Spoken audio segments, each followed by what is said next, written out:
जय श्री श्याम सभी को। तो जैसे कि आपको पता है मैं आपको DREE+B का पेपर करा रही हूँ, ठीक है। तो हमने मोस्टली क्वेश्चन कर लिए हैं, तो आज हम नेक्स्ट क्वेश्चन स्टार्ट करते हैं एंड देखते हैं कि क्या कुछ नया सीखते हैं। तो चलिए स्टार्ट करते हैं अपनी वीडियो। हमें दिया है कि what is the sufficient condition for a function to be continuous at a open interval A and B.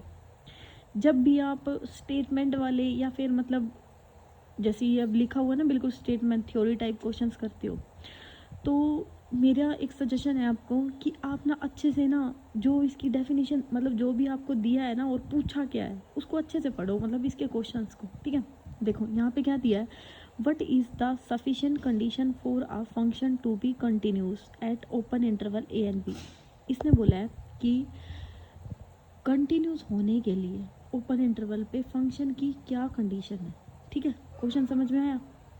तो इसका कंसेप्ट क्या कहता है कि हमारा फंक्शन जब भी हमारे फंक्शन कंटिन्यूस होंगे तो इसमें ना हमारी 3 कंडीशन आती है। पहला तो क्या होना चाहिए, वो डिफरेंशिएबल होना चाहिए फंक्शन, ठीक है। दूसरा क्या होना चाहिए, बाउंडेड होने चाहिए, नेबरहुड होने चाहिए, बाउंडेड नेबरहुड होने चाहिए। तीसरी कंडीशन क्या होती है कि दूसरे पॉइंट पर डिफरेंशिएशन होना चाहिए। तो कोई भी फंक्शन जब हमारा हम ये बोलेंगे कि कंटिन्यूस कब है, जब वो पहला क्या होगा, डिफरेंशिएबल होगा, सेकंड क्या जब वो बाउंडेड होगा, एंड थर्ड क्या कि वो दूसरे पॉइंट पे क्या होगा, डिफरेंशिएशन होगा। होगी ये बात याद? अगर याद, पहले इसको याद कर लो, ठीक है, वीडियो को रोक के इसकी तीनों कंडीशन को, फिर इसके ऑप्शन पे आओ। तो अब इसका एक एक करके ऑप्शन चेक करेंगे। हमें क्या दे दिया, one of the partial derivative exist. ये बात तो बिल्कुल ठीक है कि उसका डेरिवेटिव एग्जिस्ट होना चाहिए, and it is bounded neighbourhood of open interval A and B. इसमें आपकी क्या चीज़ नहीं दे रखी कि इसमें जो ऑप्शन आपका ए है इसमें आपकी 2 कंडीशन तो दे रखी हैं कि वो डिफरेंशिएशन है एंड बाउंडेड है, लेकिन जो तीसरी कंडीशन है कि दूसरे पॉइंट पे भी क्या होना चाहिए, डिफरेंशिएशन होना चाहिए, इसमें वो नहीं दे रखी। इसलिए ये ऑप्शन क्या हो गया, गलत। आ गया समझ में क्यों गलत हुआ? बी ऑप्शन दिया है कि one of the partial derivative exist and it bounded in a neighbourhood of the open interval A and b, and third condition क्या दे दी, other exist at a b. और मतलब दूसरा पॉइंट भी, दूसरे पॉइंट पे भी क्या होना चाहिए, एग्जिस्ट होना चाहिए। यानी कि क्या एग्जिस्ट तभी होगा ना जब वो डिफरेंशिएशन है, तो वो क्या होगा, एग्जिस्ट होगा। कंटिन्यूस बोला है तो डिफरेंशिएशन होगा, ठीक है। अब थर्ड, ये ऑप्शन बिल्कुल ठीक है। थर्ड क्या दे दिया, one of the partial derivative exist and other. अब इसमें सेकंड कंडीशन नहीं दी हुई बाउंडेड की, इसलिए गलत हो गया। मतलब देखो आप ऑप्शन में देखो, दी हुई सेम चीज़ें हैं लेकिन 3 कंडीशन होती है, हमें तीनों देखनी है, ठीक है। ऑल पार्शियल डेरिवेटिव एग्जिस्ट, तो इसमें तो दी ही नहीं हुई, ठीक है। तो ऑप्शन नंबर बी क्या हो जाएगा हमारा आंसर। तो आपको अब इसको याद भी कर लेना कि फंक्शन की कंटिन्यूस की क्या कंडीशन होती है, वो डिफरेंशिएशन होना चाहिए, बाउंडेड होना चाहिए, एंड सेकंड पॉइंट पे क्या होना चाहिए, एग्जिस्ट होना चाहिए, ठीक है। नेक्स्ट क्वेश्चन हमें दिया है कि if f and g are the 2 continuous function at a b a. ये क्या बोल रहा है कि एफ एंड जी क्या दे दिए, 2 कंटिन्यूस फंक्शन दे दिए किस पे, ए पे। Then F of G and G of F both are. तो फोग एंड गोफ क्या होता है, जो फोग एंड गोफ है, अगर आपने 11th क्लास में पढ़ा है, इसकी आपका आता है कंपोजिशन बना के आता है जिसमें हमें फोग निकालना होता है, एफ ऑफ जी एक्स, ठीक है। और इसको क्या बोलते हैं, एफ ऑफ जी एक्स, इसको बोलते हैं जी ऑफ एफ एक्स, ठीक है। होप सो आपको इतना पता होगा क्योंकि ये कंपोजिशन से रिलेटेड है। तो इसमें क्या होता है कि जब भी हमारे 2 function F and G continuous है ना, तो जो उसमें फोग एंड गोफ है वो भी निकालेंगे, वो भी क्या होंगे, कंटिन्यूस होंगे उसी पॉइंट पे जिस पे ये हमारे क्या कंटिन्यूस है, एफ एंड जी, ठीक है। कंपोजिशन फंक्शन क्या होता है, जब 2 फंक्शन कंटिन्यूस है तो उनकी कंपोजिशन भी क्या होती है, कंटिन्यूस होती है। कंपोजिशन का मतलब ये देखो, कंपोजिशन का मतलब होता है मिक्सचर, मतलब मिलना किसी भी 2 चीज़ों का, उसको बोलते हैं हम कंपोजिशन। जैसे g of f of g x है ना, यानी कि इसमें 2 फंक्शन दे दिए, एक तो दे दिया एफ, एक क्या दे दिया हमें जी एक्स। इसमें क्या दे दिया, एक दे दिया हमें जी और एक क्या दे दिया एफ एक्स, ठीक है। तो इसको याद रखना कि कंपोजिशन में आपको जो भी स्टेटमेंट दी होगी ना, तो मतलब जो भी फंक्शन दिया है उसकी कंपोजिशन भी उसी के अकॉर्डिंग होती है, ठीक है। यहाँ तक आ गया समझ में? चले नेक्स्ट क्वेश्चन हमें दिया है, the limit of the function log 1 plus x divided by x. ये सिंपल आपको 12th क्लास का है, बस खाली इसका क्या कर दो, लिमिट निकाल दो, तो यहाँ पे क्या करोगे, log f ऑफ x, पहले देखो ये फंक्शन है ना 0/0 फॉर्म बन रही है, जब ये 0/0 फॉर्म बनती है ना तो इसका हम करते हैं डेरिवेटिव, ठीक है। फिर दोबारा से चेक करते हैं कि वहाँ पे 0/0 फॉर्म तो नहीं बन रही, अगर वहाँ पे भी वो 0/0 फॉर्म बनती है तो एक बार फिर से क्या करते हैं डेरिवेटिव। डेरिवेटिव तब तक करना होता है लिमिट वाले इसमें, जब ये जैसे हम लिमिट निकालते हैं तब तक उसकी 0/0 फॉर्म खत्म नहीं होती। तो ये बेसिक सिंपल आपका 12th क्लास से ही उठाया गया छोटा सा क्वेश्चन। तो लिमिट डाली, जब भी लिमिट के क्वेश्चन करने हैं ना आपको ऐसे ही करना है, और ऐसे ही क्वेश्चन आते हैं इसमें। log 1 + x divided by x, अब यहाँ पे देखो 0 डाला, 0 + 0, अब log 1 + 0, log 1 क्या होता है 0, और नीचे भी क्या होगा 0, तो ये 0/0 फॉर्म बन गई। इसका हमने क्या कर दिया डेरिवेटिव कर दिया। 1 log x का डेरिवेटिव क्या होता है 1/1 + x, ठीक है। log x का 1/x और x का क्या हो गया 1, ठीक है। इसमें u × v नहीं लगाना, ये गलती मत करना, ठीक है। इसमें वैसे ही करते हैं जो हमें फंक्शन दिया ना सिंपली उसका, तो x का क्या हो गया 1। अब इसमें देखो 0 डालो, अब 0/0 फॉर्म क्या होगी खत्म होगी, तो सिंपली लिमिट हमारी कितनी आ गई 1, ठीक है। होप सो ये समझ में आया होगा अच्छे से। नेक्स्ट है हमारा surface integral of the chord of a function over a surface bounded by a closed surface is equal to the line integral of the particular vector function around the surface, which theorem is this state। देखो बिल्कुल, अगर कल वाली मैंने आपको 3 theorem बताई थी, Stoke, Gauss and Green theorem. Stoke theorem तो क्या थी, फटाफट कमेंट करके बताओ वीडियो को यहीं रोक के। तो स्टोक थ्योरम क्या थी कि जो हमारा सरफेस क्लोज कर्व है सी पे, F dot D R is equal to curl of F dot N D S, ठीक है। मैंने इतना याद करवाया था आपको। ग्रीन थ्योरम क्या बोलती थी कि उसमें दो फंक्शन आते थे, f1 dx plus f2 dy, और उसका फिर कर ली f2 बाय कर ली x माइनस में कर ली f1 बाय में कर ली y dy dx, ठीक है। और जो गोस थ्योरम थी वो आपकी क्या थी, जो वॉल्यूम पे चलती है। अब ठीक है, तो अब यहाँ पे आपको क्या दिया है, यहाँ पे देखो सरफेस इंटीग्रल दिया, वॉल्यूम की तो बात नहीं की, ठीक है। तो गोस तो वैसे कटेगी, ठीक है। सरफेस में या तो ग्रीन आती है, स्टोक आती है। अब इसने क्या बोला है, surface integral of a chord of a function over a surface bounded by a closed surface equal to the line integral of a particular vector function around। देखो लाइन इंटीग्रल से किस में चला गया, सरफेस में। किस कौन जाता है, स्टोक थ्योरम। बस सिंपली हो गया ना यार, मतलब ये देखो अगर आप कनेक्ट कर पा रहे हो तो ठीक है। एक बार नहीं तो एक बार कल वाली वीडियो जाकर देख लेना, मैंने उसमें सिंपली आपको अच्छे से बताया था, ठीक है। तो ये स्टेटमेंट दे रखी है आपको स्टोक थ्योरम की, और जिसने कल वाली वीडियो देखी है उसको ये क्वेश्चन समझ में आ गया होगा। नेक्स्ट है हमारा, if f is a function then it has. देखो जब f कोई फंक्शन होता है ना तो उसके पास क्या होती है, यूनिक लिमिट होती है। अब दो कन्फ्यूज़न आती है इसमें, दो कन्फ्यूज़न की बात, एक होता है यूनिक लिमिट पॉइंट और एक आता है यूनिक लिमिट। तो मैंने यहाँ पे लिखा हुआ है कि अगर सीक्वेंस की बात करें तो लिमिट पॉइंट होता है, ठीक है। और अगर फंक्शन की बात करें तो यूनिक लिमिट होती है। मैं क्या बोल रही हूँ, यहाँ पे क्या दे दिया आपको फंक्शन f, अगर हमें सीक्वेंस दी होती है ना, कोई f सीक्वेंस है तो हम लेते हैं सीक्वेंस में ना आपकी क्या चलते हैं, लिमिट पॉइंट चलते हैं, बस सिंपली ये याद करो। और जो फंक्शन है ना उसमें चलती है लिमिट, तो इसमें क्या होता है यूनिक लिमिट पॉइंट। रट्टा मारने की कोई जरूरत नहीं है, फंक्शन पे हमारी लिमिट चलती है, ठीक है। और सीक्वेंस में हमारे नेबरहुड चलते हैं, मतलब लिमिट पॉइंट चलते हैं, वो वहाँ से कनेक्ट हो जाएगा, ठीक है। जो मैंने नेबरहुड बोला है, अगर मतलब कहीं किसी ने पढ़ा है तो वो समझ गया होगा मैं क्या बोल गई हूँ, ठीक है। तो मतलब सही कनेक्ट करवा दिया मैंने आपको। आप कभी नहीं भूलोगे, सीक्वेंस हमारा नेबरहुड पे चलता है, नेबरहुड हमारा लिमिट पॉइंट पे चलता है, वहाँ से याद होगा। और जो फंक्शन है वो हमारा चलता है यूनिक, मतलब वो लिमिट पे चलता है, यूनिक लिमिट पे। हो गया यहाँ तक याद। चले नेक्स्ट क्वेश्चन हमें दिया है, when will a real value function f into variable local maxima add. अब देखो इसको ना अच्छे से कर लेना, बस ये पूछा है कि मैक्सिमा पॉइंट किस पे होता है। मैंने आपको ना तीन चीज़ें कराई थी कि AC माइनस बी का होल स्क्वायर जब ये ग्रेटर देन 0 होता है। मैंने ना आपको तीन चीज़ें बताई थी कि AC माइनस बी स्क्वायर जब ग्रेटर देन 0 होता है ना तो ये हम निकालते हैं इस पर मैक्सिमम और मिनिमम पॉइंट। अगर ये वैल्यू हमारी लेस देन 0 होती है ना तो ये हमारा निकलता है सैडल पॉइंट। सैडल पॉइंट का मतलब मैंने आपको क्या बताया था, जो ना तो मैक्सिमम होता है ना मिनिमम होता है। ये दो कंडीशन समझ में आई। अब इसमें जो हमारा ए होता है ना वो क्या होता है, double derivative with respect to X. और जो हमारा बी होता है ना वो क्या होता है, वो होता है हमारा मतलब एक बार x के रिस्पेक्ट में और एक बार y के रिस्पेक्ट में क्या करना है, डेरिवेटिव करना तो है, मतलब दो बार, लेकिन एक बार x के रिस्पेक्ट में एक बार y। और जो c होता है ना वो डबल डेरिवेटिव होता है विद रिस्पेक्ट टू y। तो इस कंडीशन को अच्छे से याद करना क्योंकि बहुत बार ये यूज़ हो चुकी है, इसके क्वेश्चंस भी बन के आ चुके हैं, इसकी कंडीशन भी पूछ ली गई है, और बीच में इसके सैडल पॉइंट भी, मतलब कम से कम आप देखो ना 5 क्वेश्चन इसी के ऊपर आ गए इस पेपर में, ठीक है। तो इस कंसेप्ट को ना अच्छे से कर लेना, ठीक है। यही होता है इसका कंसेप्ट, ज़्यादा कुछ घूमने की वो नहीं है कि भाई क्या है क्या क्या, कुछ नहीं है इसमें। मैक्सिमम मिनिमम में आपको तीन चीज़ें याद रखनी होती है, एक तो ना AC minus B square square AC minus B square greater than 0 होता है तो ही हमारे मैक्सिमम और मिनिमम पॉइंट निकलता है। दूसरी बात ये होती है कि अगर ये लेस देन 0 आती है तो हमारा सैडल पॉइंट निकलता है उसमें। बस अब तीसरी पॉइंट ये होती है कि इसमें A B C क्या होते हैं, इनकी वैल्यू याद करनी होती है। जो A होता है वो डबल डेरिवेटिव होता है x के रिस्पेक्ट में, B होता है वो दोनों के रिस्पेक्ट में होता है, ठीक है।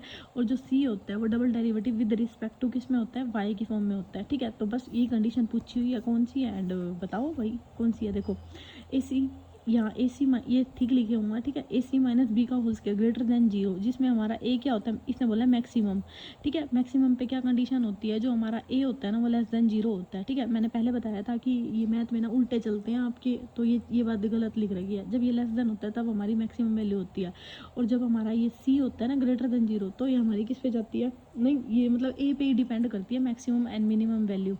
जब A हमारा ग्रेटर देन 0 होता है तो ये किस पे जाता है, मिनिमम वैल्यू होती है, तो ये गलत होगी बात, ठीक है। AC minus B square greater than 0, अब ये y दे दी तो y का तो होता नहीं है भाई, A के ऊपर ही डिपेंड करता है, A से ही देखना होता है कि कब मैक्सिमम है कब मिनिमम है, ठीक है। अब AC माइनस बी का होल स्क्वायर, अब यहाँ पे देखो होल स्क्वायर नहीं दिया हुआ था, अगर आपने ध्यान से देखा है तो ये डबल स्क्वायर दिया हुआ है, इसके ऊपर भी पावर आती है, ठीक है। AC माइनस बी का होल स्क्वायर, तो ये चीज़ भी याद रखना। और ग्रेटर देन 0 है, और जो यहाँ पे x है ये मतलब A है वो क्या होता है लेस देन 0, तो ये क्या होती है मैक्सिमम वैल्यू, ठीक है। होप सो आपको इतना समझ में आया। सो ऑप्शन नंबर C क्या हो जाएगा हमारा आंसर। चले नेक्स्ट, आपसे ना सेकेंड ऑर्डर टेलर पॉलिनोमियल पूछ ली विद मतलब कौन सा वेरिएबल दे दिया x, ठीक है। तो सिंपली ना भाई या तो इसको याद कर लो, मैं तो सही बताऊँ ये मैं तो टेलर थ्योरम भूल जाती हूँ, ठीक है, बीच में कंफ्यूज हो जाती हूँ मैं। तो आप देख लो, आपको याद होती है तो अच्छे से मैं बता देती हूँ इसका कंसेप्ट क्या होता है, ठीक है। मैं भूल जाती हूँ, मैं झूठ नहीं बोलती हूँ, तो देख लो अच्छे से कंसेप्ट। इसने दे दिया टेलर थ्योरम कि f(x) and it first n-1 derivative be are continuous in close interval a से a+h। देखो टेलर थ्योरम हमारी क्या बोलती है, ये स्टेटमेंट दी हुई है टेलर थ्योरम की, ठीक है। और आपसे तो बस इसकी वो पूछी हुई है, वो जो क्या बोलते हैं इसकी जो सीक्वेंस होती है बनने वाली वो क्या होती है, ठीक है। ये तो मैंने एक्स्ट्रा बातें लिखी हुई हैं ताकि आपको अच्छे से याद हो जाए और आप भी मेरी तरफ भूलो मत, ठीक है। देखो टेलर थ्योरम हमारी बोलती है कि f(x) and east first n-1 derivative भी कंटिन्यूस होता है किस पे, क्लोज इंटरवल a से a+h, ठीक है। सेकंड क्या दे दिया, इसका जो डेरिवेटिव होता है ना एग्जिस्ट होता है, ठीक है। Exist every value of x a से a+h में जितनी भी x की वैल्यू है ना उन पे क्या होता है इसका डेरिवेटिव एग्जिस्ट। थर्ड हमारा क्या कहता है, थर्ड नहीं है मतलब इसी में पॉइंट है कि जो हमारा f(a+h) है वो क्या होता है f(a+h) f' a, इसकी जो सीरीज़ होती है, जो इसका मतलब फॉर्मूला होता है, जैसे एक्सपेंशन बोल लो, ठीक है। h² का factorial double derivative a plus up to. अब यहाँ पे ना बस आप क्या करो, a+h की जगह x पुट कर दिया और h की वैल्यू क्या निकल गई यहाँ से x माइनस a, ठीक है। हमने a+h को क्या मान लिया x, और h की वैल्यू क्या आ गई x माइनस a, क्योंकि जो आपका ये फॉर्मूला है x माइनस a की फॉर्म में दिया है। बाकी तो इसकी यही होती है एक्सपेंशन, ठीक है। ये याद कर लो बस, इसमें वो हम देख लेंगे आगे, मतलब उसके अकॉर्डिंग फॉर्मूले में हमें क्या दिया है। तो बस यहाँ पे जो सिंपली x की वैल्यू है ना आपकी क्या दे रखी है, x माइनस a दे रखी है, ठीक है। तो इसकी एक्सपेंशन ये होती है f(a+h) f(a+h² 2 का फैक्टोरियल डबल डेरिवेटिव। देखो इसको कैसे याद करोगे, a+h यहाँ से तो आप सिंपली याद कर लोगे, तो पहले आता है f(a), तो h की पावर यहाँ क्या होती है 0, और नीचे आता है 0 का फैक्टोरियल, क्योंकि ये 1 होते हैं, और यहाँ h की पावर 1 का फैक्टोरियल f(a+h) की पावर 2। अब देखो एक बार 1 लिया, अब यहाँ पे h की वैल्यू 0 थी तो भाई कोई भी डेरिवेटिव नहीं करेंगे। यहाँ पे h की वैल्यू 1 है तो डेरिवेटिव क्या हो गया, एक बार हो गया। अब यहाँ h की वैल्यू 2 है तो यहाँ डेरिवेटिव भी क्या हो गया 2, और अगली एक्सपेंशन क्या होगी h की 3/3 का factorial triple derivative of f(a)। यहाँ तक आगे समझ में, तो बस इसको कंपेयर कर लो, बस जहाँ h था ना वहाँ पे आपका क्या x माइनस a सिंपली। तो देखो f(a) प्लस f(a' a, तो यहाँ पे h की वैल्यू कितनी है, तो यहाँ h नहीं है, इसलिए ये एक्सपेंशन क्या होगी गलत, क्योंकि एक बार डेरिवेटिव है ना तो एक बार क्या आएगा h, तो यहाँ पे नहीं है तो इसलिए गलत होगी। और यहाँ पे x माइनस a, यहाँ पे h तो है लेकिन उसकी पावर कितनी दे रखी है 2, एक के साथ पावर क्या आती है 1, इसलिए क्या हो गया गलत। एक के साथ पावर क्या आती है 1, यहाँ 3 दे दी, ये भी गलत हो गया, ठीक है। एक के साथ पावर क्या होगी आपकी h यानी 1 का फैक्टोरियल, हाँ यहाँ तक ठीक है। नेक्स्ट देखो इसकी जो d वाली है 1/2 का factorial double derivative x minus a, अब यहाँ क्यूब दे दिया भाई, दो जब डेरिवेटिव है तो पावर का हम 2 बार डेरिवेटिव करते हैं ना, तो ये एच भी किस में आता है 2 में, लेकिन यहाँ 3 दे रखा है, इसलिए क्या होगा गलत। ठीक है, होप सो आपको समझ में आई एंड अब याद होगी जहाँ तक मेरे को लगता है। अब एच की 0 का फैक्टोरियल f(1), हाँ भाई ये ठीक है। एच का साथ साथ बोलो मेरे, ठीक है, तभी याद होगी आपको भी, फिर नहीं तो कहोगे मेरे को मैं भूल जाती हूँ। अब मैं मैं भी नहीं भूलूंगी, आप भी मत भूलना, ठीक है।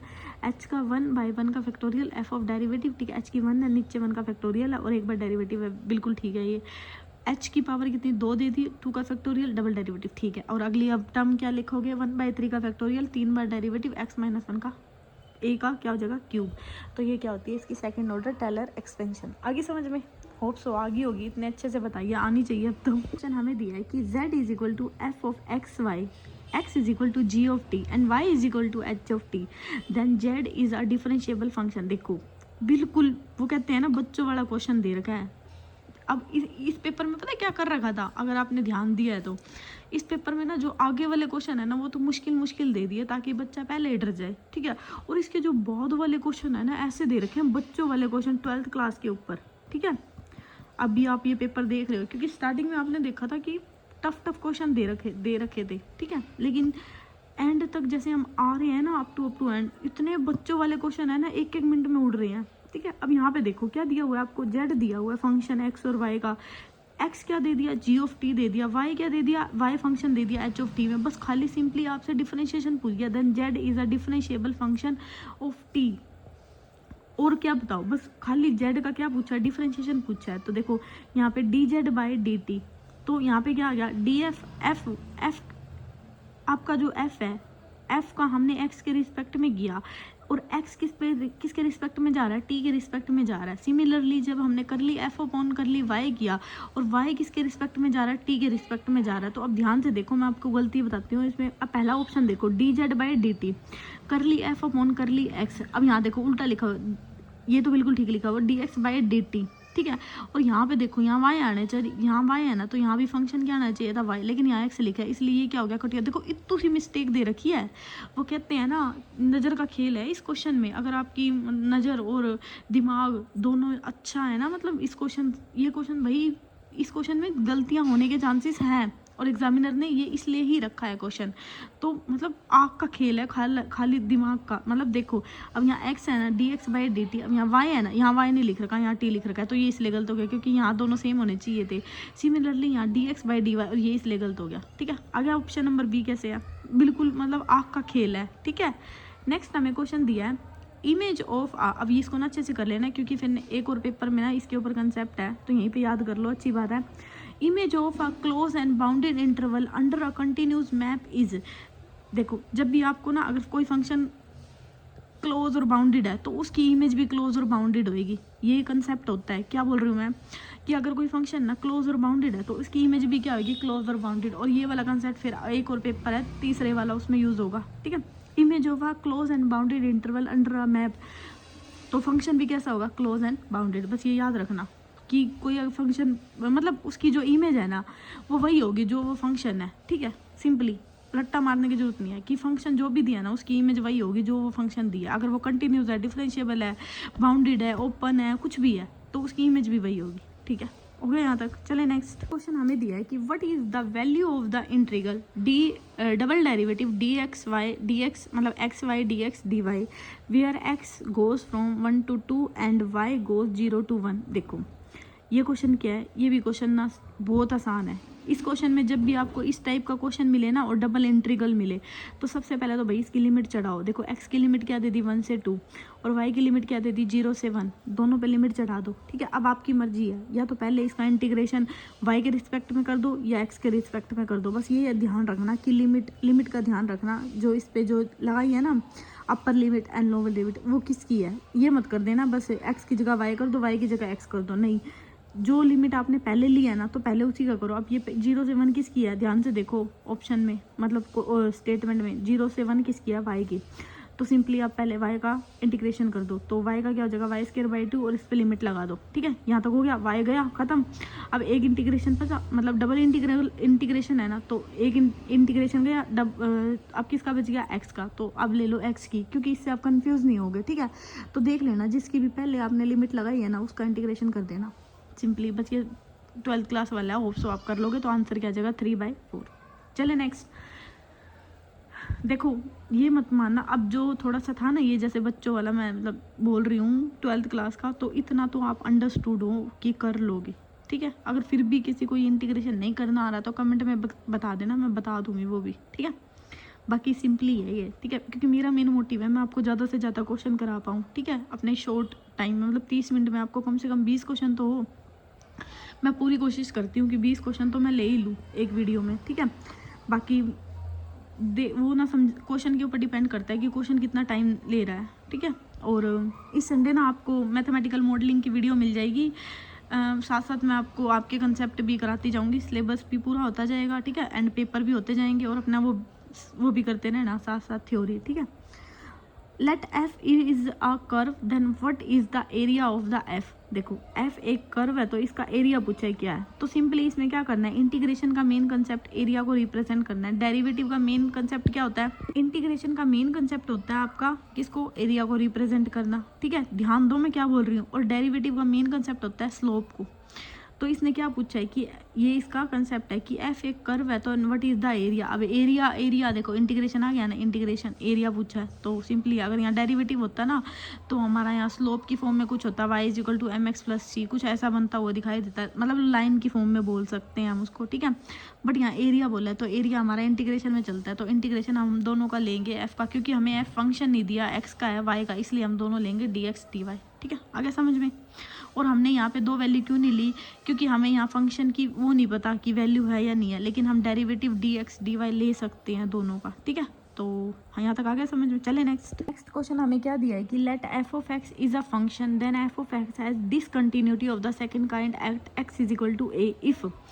देखो कोई भी फंक्शन डिसकंटिन्यूड कब होता है, पहले तो कंटिन्यू देखो कि कंटिन्यूस फंक्शन कब होता है। मैंने ना इसका नीचे कंसेप्ट लिखा हुआ है, आप कभी मतलब इसको अच्छे से याद कर लेना, ठीक है। एक बार वीडियो को पॉज करके, पहले मैं बताती हूँ बाद में वीडियो को पॉज करना, एंड फिर इसके ऑप्शन पे आना, ठीक है, फिर कब हो जाएगा। देखो डिसकंटिन्यूटी है ना, इसके डिसकंटिन्यूटी होगी, रिमूवल होगी। देखो इसमें ना आपकी 2 चीज़ें होती हैं, मैं आपको बिल्कुल आसान से बताती हूँ कि बिल्कुल ईजी वे में कि आप इस क्वेश्चन को कैसे कर सकते हो। सबसे पहले तो ना आप डिसकंटिन्यूटी बोला है, ठीक है। क्वेश्चन देखो क्या बोला, स्टेटमेंट मैंने पहले बोला है कि आपको जब ऐसे स्टेटमेंट वाली हो तो ध्यान से करना है। डिसकंटिन्यूटी बोला है, तो डिसकंटिन्यूटी में क्या होता है, आपका 2 काइंड चलती हैं, एक होता है फर्स्ट काइंड और एक होता है सेकंड काइंड, ठीक है। अब इसने सेकंड काइंड पूछी है। फर्स्ट काइंड में तो क्या होता है कि कोई भी फंक्शन हमारा, हम क्या देते हैं ना, कंटिन्यूस कब होता है, जब उसकी लिमिट एग्जिस्ट करती है। मैंने क्या बोला, कंटिन्यूस। ध्यान से मेरे वर्ड्स पे भी जाना आप, ठीक है। ये मत करना कि मैडम ने डिसकंटिन्यू, तो ध्यान से मेरी जो मैं बोल रही हूँ ना उस पर भी ध्यान दो। मैं बोल रही हूँ कि कोई भी फंक्शन कंटिन्यूस कब होता है, जब उसकी लिमिट एग्जिस्ट होती है। लिमिट एग्जिस्ट का मतलब क्या होता है कि उसकी right hand limit and left hand limit क्या होती है, दोनों इक्वल। इतनी बात आई समझ में। अब मैंने बोल दिया डिसकंटिन्यूटी, तो डिसकंटिन्यूटी में मैंने 2 काइंड क्यों बोले, मैंने डिसकंटिन्यूटी में 2 चीज़ें क्यों बोली है। देखो कंटिन्यूस होता है जब लिमिट हमारी क्या कर जाती है, एग्जिस्ट कर जाती है, ठीक है। डिसकंटिन्यूटी में क्या होता है, ज़रूरी नहीं है हमारी लिमिट एग्जिस्ट करे। मैं क्या बोल रही हूँ, मेरे ना आप बोलने पे जाना, ठीक है। डिसकंटिन्यूटी में मैंने क्या कहा है, ज़रूरी नहीं है लिमिट एग्जिस्ट करे, और ज़रूरी भी है लिमिट एग्जिस्ट करे। मैंने 2 चीज़ बोली हैं, तो तभी हमारे यहाँ से 2 बातें निकली हैं कि फर्स्ट काइंड में क्या होता है कि जब लेफ्ट हैंड लिमिट और राइट हैंड लिमिट क्या होती है, दोनों इक्वल नहीं होती, तो हमारा फंक्शन क्या होता है, डिसकंटिन्यूटी। और सेकंड काइंड में क्या बोला गया है कि हमारी लेफ्ट हैंड लिमिट और राइट हैंड लिमिट इक्वल होती है, लेकिन जो हमारा फंक्शन है ना एफ ऑफ ए वो इक्वल नहीं होता। तो मैंने यहाँ पे क्या बोला है, तो यहाँ से 2 काइंड क्या निकले डिसकंटिन्यूटी में। पहला तो लेफ्ट हैंड लिमिट और राइट हैंड लिमिट दोनों इक्वल नहीं है, पहले फर्स्ट काइंड में। दूसरे में क्या दे दिया कि लिमिट तो एग्जिस्ट होगी लेकिन वो फंक्शन पे क्या है, कंटिन्यूस नहीं है, यानी कि वो क्या डिसकंटिन्यूड है। एट एक्स इज मतलब F of A is equal to, उस पर क्या फंक्शन इक्वल नहीं है। तो यहाँ पे बस इसने वही पूछा है कि सेकंड काइंड की हमें वो बताओ कि कब होता है। तो नीचे से लेके चलती हूँ मैं आपको कि लेफ्ट हैंड लिमिट एग्जिस्ट, हाँ एग्जिस्ट हो जाती है at f x is equal to a. अब इसने क्या दिया है, left hand limit exist. Second kind में होता है कि दोनों लिमिट एग्जिस्ट हो जाएंगी, लेफ्ट भी और राइट भी, लेकिन राइट के बारे में इसने कुछ नहीं कहा, और यहाँ पे लेफ्ट दे दिया तो राइट के बारे में कुछ नहीं कहा, इसलिए दोनों ऑप्शन क्या हो गए, गलत। ऑप्शन नंबर आओ बी पे, any of the left hand limit और राइट हैंड लिमिट और बोथ एग्जिस्ट। हाँ बोथ एग्जिस्ट हो जाती है at x is equal to a, लेकिन ये लास्ट वाली बात क्या लिख रखी है, गलत लिख रखी है, क्योंकि दोनों लिमिट तो एग्जिस्ट हो जाती है, लेकिन जो फंक्शन पे है ना at x is equal to a, भाई फंक्शन नहीं होता एग्जिस्ट, तो इसलिए ये बात क्या होगी, गलत। फर्स्ट पे आओ, any of the left hand limit and right hand limit और बोथ डज नॉट एग्जिस्ट, ये दोनों तो इक्वल होते हैं लेकिन ये एग्जिस्ट नहीं होते किस पे, at x is equal to a, तो यहाँ से ये बात क्या होगी, ट्रू। ठीक है, होप सो आपको ये अच्छे से समझ में आया। ठीक है, मैंने अपनी तरफ से पूरी कोशिश की है आपको समझा पाऊँ। सो नेक्स्ट हमें दिया है कि what is the Taylor expansion of e की पावर एक्स। तो आप इसको याद करना, ई की पावर एक्स क्या होती है, ई की पावर एक्स भी याद कर लो, साइन एक्स भी याद कर लो और कोस एक्स भी याद कर लो यहाँ पे। ठीक है, तीनों क्योंकि पूछी जाती हैं इनमें, ये तीनों ही कन्फ्यूज़न करता है एग्जामिनर। तो जो हमारी ई की पावर एक्स है ना वो 1 पे चलती है, 1 प्लस एक्स मतलब एक्स की पावर 1, 1 का फैक्टोरियल, एक्स की पावर 2, 2 का फैक्टोरियल, बस सिंपली क्या आता है 1। जो हमारा साइन होता है ना इसमें 1 नहीं आता, इसमें क्या चलती हैं, ओड पावर चलती हैं, और साइन क्या होते हैं, अल्टरनेट। मैं क्या बोल रही हूँ, साइन की जो एक्सपेंशन होती है ना वो क्या होती है, ओड पावर में होती है, और साइन क्या होते हैं, अल्टरनेट। और कोस की एक्सपेंशन है ना वो क्या होती है, वो होती है हमारी इवन में। यहाँ पे देखो इवन यानी एक्स की पावर 0, 0 हमारा इवन होता है, 0 का फैक्टोरियल। ठीक है, कोई मतलब, तो कोस एक्स की हमारी चलती है इवन में और साइन क्या चलते हैं, अल्टरनेट। बस सिंपली ये याद करना है। तो ई की पावर एक्स क्या होती है, 1 प्लस एक्स प्लस 1 का फैक्टोरियल प्लस एक्स का 2, 2 का फैक्टोरियल प्लस एक्स का क्यूब, क्यूब का नीचे क्या हो जाएगा, क्यूब 3 का factorial up to so on. तो हमारा ऑप्शन नंबर फर्स्ट क्या हो जाएगा, आंसर। चलिए नेक्स्ट क्वेश्चन हमें दिया है कि let P X Y is equal to X square Y and Q X Y, then what is the single line integral corresponding. सबसे पहले मैंने आपको क्या ग्रीन थ्योरम बताई थी, है ना, ग्रीन थ्योरम में मैंने आपको क्या बताया था कि वो दो फंक्शन के ऊपर चलता है। मैंने क्या बताया था आपको, ग्रीन थ्योरम वो दो फंक्शन के ऊपर चलता है। किसमें, जो पहला होता है ना f1 dx plus f2 dy is equal to surface integral curly f2 by करली x माइनस करली f1 बाई करली y dx dy। तो बस सिंपली यहाँ पे वही लगाना है, और इसने यही पूछा है कि सिंगल इंटीग्रल किस में जाएगा। अब ये डबल इंटीग्रल दे दिया ना, तो मेरे को यहाँ से समझ में आ गया कि यहाँ पे क्या लगी, ग्रीन थ्योरम लगी।